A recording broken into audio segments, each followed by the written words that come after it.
नमस्कार। आज हम हैं झीलों की नगरी भोपाल में और आज हम अर्काया मोटर्स क्या है और क्या विज़न है और किस तरीके से काम करती है, इसके बारे में हम पूरा डिटेल्स हम प्रतीक अग्रवाल जी से जानते हैं। नमस्कार सर। नमस्कार दीपक जी, मैं आपका बहुत बहुत स्वागत करूंगा। आप अपने समय निकाल के हमारे पास आए और हमसे मिलने का आपने समय निकाला, उसके लिए मैं आपका तहे दिल से शुक्रिया अदा करता हूं। अर्काया मोटर्स का मतलब क्या है? सर, अर्काया मोटर्स सन 2017 में हमने इस्टेब्लिश किया था, जिसको हमने ईवी के क्षेत्र में, इलेक्ट्रिक व्हीकल क्षेत्र में क्योंकि 2017 में इतना ज़्यादा उठाव इस इंडस्ट्री में नहीं आया था। लोग फिर भी डरते थे उस समय कि बैटरी से गाड़ी चल भी सकती है कि नहीं। जब हमने नया नया शुरू किया था तब लोग हमारा मजाक उड़ाते थे, हंसते थे कि आप गलत चीज़ में आ गए, आपने गलत व्यापार शुरू किया है, ये चीज़ सक्सेस नहीं हो पाएगी, ये बहुत बड़ा फ्लॉप प्रोजेक्ट है। लेकिन हम इतनी सारी क्रिटिसिज्म के बावजूद इसमें डटे रहे, करते रहे, क्योंकि हमें भरोसा था, कॉन्फिडेंस था कि ये सक्सेसफुल ज़रूर होगा। और आज ये पूरी मार्केट में जिस तरीके से छाया हुआ है, उसका मुझे एग्जांपल देने की ज़रूरत नहीं, आप सबके सामने है। सर मुझे जहाँ तक आपके फैमिली बैकग्राउंड की बात करें तो आपके फैमिली बैकग्राउंड में भी जो रिलेशन में है वो ऑटोमोबाइल क्षेत्र से हैं। मेरे को लगता है कि आपने उन्हीं से आइडिया लेकर ये क्षेत्र चुना। बिल्कुल सही समझा आपने दीपक जी। 2016 में मैं एक 2016 तक मैं एक इवेंट मैनेजमेंट कंपनी, मुंबई स्थित एक इवेंट मैनेजमेंट कंपनी में मैं जॉब करता था। जो मेरा 5-7 साल का एक्सपीरियंस था उस इंडस्ट्री में, इवेंट इंडस्ट्री में। और काफ़ी समय से मैं ये चाहता था, क्योंकि मुझे मुंबई रहना पड़ता था और मेरे माता पिता और मेरी फैमिली यहाँ थे, तो मुझे एक ये था कि मुझे कुछ अपने माता पिता के साथ रह के उनकी सेवा करते हुए कुछ अपना कुछ काम करना है। तो मेरे जो मामा जी हैं, उनका दिल्ली में होलसेल स्पेयर पार्ट्स का, टू व्हीलर स्पेयर पार्ट्स का कई साल, लगभग 40-45 वर्षों का अनुभव और एक्सपीरियंस उनका बिज़नेस है इसमें, इस क्षेत्र में होलसेल का। तो उन्होंने मुझे मार्गदर्शन देते हुए मुझे इसमें गाइड किया कि मुझे इलेक्ट्रिक व्हीकल से की जो इंडस्ट्री है उसमें कदम रखना चाहिए, जिसका आगे भविष्य में चल के बहुत अच्छा स्कोप है। तो 2017 में जब हमने इसको शुरू किया तब हम भी थोड़े से डरे हुए थे, थोड़े से इस असमंजस में थे कि कैसे होगा, कैसे चलेगा, कैसे आगे बढ़ना है। कुछ बहुत नहीं था, लेकिन मामा जी की मार्गदर्शन और उनके एक्सपीरियंस हमें काफ़ी काम आया और उनके मार्गदर्शन को हम फॉलो करते गए और इस क्षेत्र में आगे बढ़ते गए। आपने जैसे पहले बताया है कि आपने अपने मामा जी के वजह से आपने इस कंपनी को फाउंड किया, तो अब आगे क्या करने का इरादा है और इसमें आपने अभी तक क्या क्या तकलीफ़ें झेली इस इंडस्ट्री में, इस सेक्टर में, वो हमें बताएंगे? सर, तकलीफ़ों की अगर मैं लिस्ट लेना चालू करूं तो शायद ये इंटरव्यू ख़त्म नहीं हो पाएगा। तो लेकिन मैं ये ज़रूर कहूँगा कि हाँ, पहले कठिनाई फिर सफलता, ये एक मूल मंत्र है सृष्टि का। जो बिना स्पीड ब्रेकर पे के बिना आपकी रोड जो है वो सक्सेसफुल, मतलब वो सक्सेसफुल तो है लेकिन चल नहीं सकती, उसके लिए होना ज़रूरी है। आगे आपने जो अर्काया मोटर्स है, इसकी सीढ़ियों दर सीढ़ियों का थोड़ा सा बखान करेंगे? बिल्कुल बखान करूँगा सर। तो जब हमने शुरू किया, पहले कुछ महीने ये हमारे लिए बहुत ही टफ़ काम था, बहुत ही टफ़ समय रहा हमारे लिए, क्योंकि मार्केट से इतना ज़्यादा नेगेटिव अट्रैक्शन था कि पब्लिक हमें कोई रिस्पांस नहीं आता था। शुरू में बहुत तकलीफ़ें आती थी सेल करने में, कोई सेल्स का कुछ वो नहीं आते पते नहीं होते थे, तो ऊपर नीचे काफ़ी तकलीफ़ें आई। फिर जब थोड़ा स्टार्टिंग में कुछ रिस्पांस आए, हम निरंतर लगे रहे, हमने हिम्मत नहीं हारी। एक के बाद दूसरा, दूसरे के बाद तीसरा, कहीं ना कहीं किसी विभागों में, डिपार्टमेंट्स में, इंडस्ट्रीज़ में, इंस्टीट्यूशंस में हमने कहीं ना कहीं डेमो के लिए गए, अपना प्रचार किया, तब जाके हमें कुछ ना कुछ रिजल्ट्स हासिल हुए। फिर जब हमने गाड़ियाँ बेची तो हमें सर्विस रिलेटेड कुछ चीज़ों के बारे में मालूम चला कि जो कि बहुत ही इम्पॉर्टेंट हैं, बहुत ही ज़रूरी हैं, जिनका हमें ध्यान देना चाहिए। तो उसको हमने अपने खर्चे पे, क्योंकि हम गाड़ी बेच चुके थे, हमारा दायित्व बनता था कि हम अपने कस्टमर्स का ध्यान रखें। उनको शिकायत आ जाएगी तो हमें भविष्य में हमारे लिए, हमारे नाम के लिए एक अच्छा संकेत नहीं है।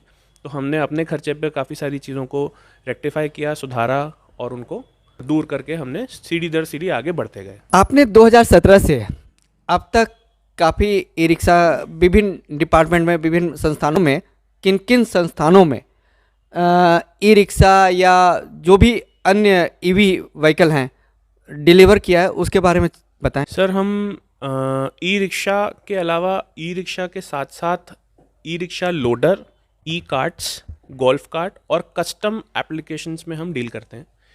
यानी कि कई सारे कस्टमर्स हमारे ऐसे आते हैं जो कि साधारण जो आप मार्केट में देखने वाले जो बैटरी सवारी वाले ई रिक्शा हैं उनको, उनके अलावा और उनका उपयोग है कि जिसमें जो कोई डिलीवरी वैन बनाना चाहता है, कोई हाइड्रोलिक टिपर बनाना चाहता है, कोई रेत गिट्टी सीमेंट वाला हाइड्रोलिक टिपर चाहता है, कोई सब्जी वाला सब्जी वाहन चाहता है, सरकार द्वारा कोई कोई एप्लीकेशन में कोई उस पर फ्यूमिगेशन गैस का प्रोजेक्ट चाहता है। इस प्रकार से और बहुत सारे अन्य अन्य प्रोजेक्ट्स हैं। जो छोटे स्ट्रीट हॉकिंग वेंडर्स हैं उन लोगों को नगर निगम के ठेले और इन सब चीज़ों की परेशानी आती है, तो वो लोग इस पे अपना व्यवसाय करना चाहते हैं ताकि वो आत्मनिर्भर तरीके से अपना आत्मनिर्भर होकर अपना व्यवसाय, अपने रोजी रोटी चला सकें। तो ऐसे हमने कई सारे कस्टमर्स, कई सारे बड़े क्लाइंट्स को हमें सेवा देने का मौका मिला। मैं कुछ नाम अगर लेना चाहूँ तो उसमें हमने अमेज़ॉन, जो जिससे आप और हम रोली शॉप करते हैं अपनी दुकान, अमेज़ॉन से हम डिलीवर करते हैं, उनको हमने कई सारी गाड़ियाँ प्रोवाइड करी हैं। फिर मिनिस्ट्री ऑफ डिफेंस जो है, आर्मी मिलिट्री के कई सारे विभिन्न रेजिमेंट्स और डिपार्टमेंट्स में हमने अपनी गाड़ियाँ सप्लाई करी हैं जो कि इंटरनल मूवमेंट के लिए अपने गाड़ियाँ यूज़ करते हैं। फिर रेलवे में हमने रेलवे स्टेशन पे हमने बैटरी चलित इंडिया का फर्स्ट 3 व्हीलर गोल्फ कार्ट हमने प्रोवाइड किया है जो कि हमारा खुद का बनाया हुआ, खुद का डेवलप किया हुआ कॉन्सेप्ट है। इसके अलावा और कई सारे सरकारी विभागों में हमने गार्बेज वैन है, कचरा वाहन है, हाइड्रोलिक टिपर्स हैं। आइसक्रीम कंपनीज़ में टॉप इन टाउन आइसक्रीम जैसे हमने उसमें हमने उनको आइसक्रीम की वैन प्रोवाइड की है। डिलीवरी वैन्स हमने प्रोवाइड करी हैं। सारे छोटे छोटे कस्टमाइज सॉल्यूशंस हमने अलग अलग विभिन्न डिपार्टमेंट्स, संस्थानों में हमने सक्सेसफुली डिलीवर किए हैं। सर, आपने इतने संस्थानों में जो ई रिक्शा और अदर इलेक्ट्रिक व्हीकल जो डिलीवर किए, उसके लिए तो आपको बहुत बहुत धन्यवाद। और आगे आपकी क्या रणनीति है इलेक्ट्रिक व्हीकल के क्षेत्र में जाने का? सर, जिस हिसाब से मार्केट और इंडस्ट्री, इलेक्ट्रिक व्हीकल की इंडस्ट्री बूम पर है और आगे आने वाले समय में मल्टीपल टाइम्स इसकी ग्रोथ होनी है, तो जो हमारा विज़न और हम जो देख रहे हैं मार्केट में कि इस समय बहुत सारा अनटैप्ड मार्केट है जिसके प्रति किसी का रुझान नहीं है। क्योंकि जितने भी इलेक्ट्रिक व्हीकल में आते हैं वो ज़्यादातर या तो 2 व्हीलर में घुसना चाहते हैं या फिर ई रिक्शा में कि सवारी वाली रिक्शा बेचना है, क्योंकि सबसे ज़्यादा वॉल्यूम वहीं है। लेकिन कोई भी प्रॉब्लम को सॉल्व करने का कोशिश पे ऊपर किसी का फोकस नहीं है। एक मतलब माने कि सर्विस के ऊपर फोकस ज़्यादा। सर्विस की ही बात नहीं कर रहा हूँ, सर्विस हाँ, सर्विस हमारा एक बहुत बड़ा पोर्शन है। आज हम जितनी रेवेन्यू की गाड़ी बेचते हैं, लगभग सालाना हम उतनी ही रेवेन्यू की इक्विवेलेंट अमाउंट की हम सर्विस भी देते हैं, क्योंकि सर्विस के बिना गाड़ी बेचने का कोई औचित्य नहीं है। आज हमारा अगर सबसे बड़ी जीत है, हमारा कोई सबसे बड़ा प्लस पॉइंट है, तो वो सर्विस ही है। सर्विस और wide variety of available spare parts. ऐसा कोई कंपनी का, कोई गाड़ी का कोई पार्ट्स ऐसा अवेलेबल नहीं है मार्केट में जो आज हम अपने पास रेडी स्टॉक में अवेलेबल ना रखते हों और किसी कस्टमर को ना दे पाएँ। जितनी संख्या, जितनी क्वांटिटी हम मांगते हैं, हमारे पास इंस्टेंटली रेडीली अवेलेबल होती है। इस चीज़ का हम विशेष रूप से ध्यान रखते हैं। जो बहुत बड़ा एक अनटैप्ड मार्केट है जिसके प्रति, जो प्रॉब्लम सॉल्विंग के प्रति कोई ध्यान नहीं देता है, जिसका प्रति किसी का रुझान नहीं है, वो उसके प्रति हमारा एक विजन है, हमारा एक फोकस है कि हम उसके प्रति कुछ एक यूनिक प्रोडक्ट लाएं। उसके पीछे हमारा अभी डेवलपमेंट भी चल रहा है, हम उसके ऊपर वर्क कर रहे हैं, जिसमें हम ये चाहते हैं कि जो स्ट्रीट वेंडिंग, जो स्ट्रीट हॉकर्स हैं, जो अपना आज की तारीख में एक ठेले पे अपना या किसी प्रकार के कियोस्क पे अपना रोजी रोटी कमाता है, कोई अंडे का काम करता है, कोई सब्जी का काम करता है, किसी प्रकार से अपना रोजी रोटी चलाता है, उसके लिए उसको सब परेशान करते हैं। उसको नगर निगम परेशान करती है, उसे कोई बैठने नहीं देता, दुकान लगाने नहीं देते। उसके बावजूद वो बेचारा रूखी सूखी अपना जैसे मर्जी करके अपना परिवार का पेट पालता है। उसके लिए हम एक छोटा अफोर्डेबल इलेक्ट्रिक व्हीकल डिज़ाइन कर रहे हैं, उस पर काम कर रहे हैं, जो कि वो अपने और अपने बचाए हुए पैसों से उसको ख़रीद सके और अपना डेली का काम उस पर कर सके, ताकि उसे रोज़मर्रा की जो परेशानियां हैं उसका सामना ना करना पड़े। ये तो बहुत अच्छी बात है। तो आपने ये सोच कर कि स्ट्रीट वेंडर जो सड़कों के किनारे जो दुकानें लगाते हैं उसके विषय में आपने अपनी सोच बना रखी है, तो ये हमारे लगता है कि अभी तक किसी ने सोचा नहीं है इस तरीके का पॉइंट। ये बहुत बड़ी अच्छी बात है। इसमें ये एक छोटा सा योगदान है हमारा जो हम अपनी सोसाइटी के प्रति देना चाहते हैं। और एक बहुत बड़ा प्रॉब्लम है, मतलब मैंने कई जगह सुना है जो बड़े बड़े मोटिवेशनल या मुझे इंस्पायर करने वाले जो बड़े एंटरप्रेन्योर्स हैं, उनसे मैंने ये चीज़ सीखी, ये चीज़ सुनी और ये चीज़ समझी कि सफलता के पीछे नहीं भागना है, पैसे के पीछे नहीं भागना है। सृष्टि में बहुत सारी अनेकों परेशानियां हैं, उनमें से किसी एक परेशानी के पीछे अगर हम लग जाएं कि हमें इसका निराकरण करना है, इसको सॉल्व करना है, तो सृष्टि अपने आप बेहतर होती जाएगी। चलिए, आपके तो विचार बहुत अच्छे हैं। Thank you sir.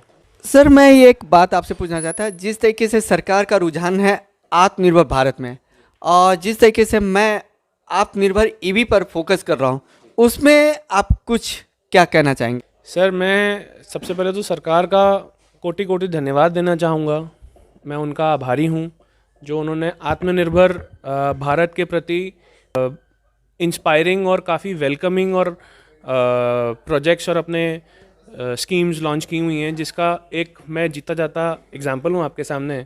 2015-16 तक मैं एक प्राइवेट जॉब में था, जिसको छोड़कर मैं आज अपना बिज़नेस करने की अगर मैंने हिम्मत जुटाई, कोशिश करी, तो वो इस योजना के थ्रू, इस सरकार के एनकरेजमेंट की वजह से, प्रोत्साहन की वजह से, कि सरकार भी चाहती थी कि नए नए एंटरप्रेन्योर्स, नए नए स्टार्टअप्स जनरेट करें। उसी कॉन्फिडेंस, उसी चीज़ को ध्यान में रखते हुए मैंने अपना व्यापार शुरू किया, एक स्टार्टअप किया जो कि एक नया सेक्टर था मेरे लिए भी और मार्केट के लिए भी। तो वो मैंने रिस्क लेकर के अपना स्टार्टअप किया। चैलेंजेस बहुत आए, उतार चढ़ाव बहुत आए, लेकिन हम डटे रहे। हमें भी कई बार डगमगाया, शायद ये बहुत ही गलत डिसीजन हो सकता है, लेकिन माँ बाप की सीख और उनके आशीर्वाद से हम इसमें डटे रहे, हिम्मत से डटे रहे, परेशानियों का सामना किया और उसको अपना डर बनाने की जगह उसी को अपनी ताकत बना ली और उसी के साथ हम आगे बढ़ते चले गए। मेरे जितने भी दोस्त दीपक जी का जो चैनल फॉलो करते हैं, मैं उनसे एक निवेदन ज़रूर करूँगा और एक एडवाइस अपने ज़रूर शेयर करूँगा कि आप घबराइए नहीं। सीधी सीधी सड़क कभी नहीं मिलेगी, ये सृष्टि का नियम है। उतार चढ़ाव आते रहेंगे, सड़क पे गड्ढे भी मिलेंगे, स्पीड ब्रेकर्स भी मिलेंगे, ट्रैफिक भी मिलेगा, गलत तरीके से चलाने वाले दूसरे वाहन वाले भी मिलेंगे, लेकिन डरना नहीं है, टिके रहना है और अपनी हिम्मत बनाए रखें, तो आपको सफलता ज़रूर मिलेगी। इस चीज़ का 100% गारंटी है। धन्यवाद सर, आपका बहुत बहुत धन्यवाद।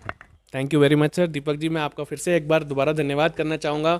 आपने अपने बहुत बहुमूल्य कीमती समय में से हमारे लिए समय निकाला, हमसे मिलने इतनी दूर से आप आए और हमारे साथ आज ये मीटिंग आप इंटरव्यू कर रहे हैं, उसके लिए हम आपका बहुत बहुत आभारी हैं।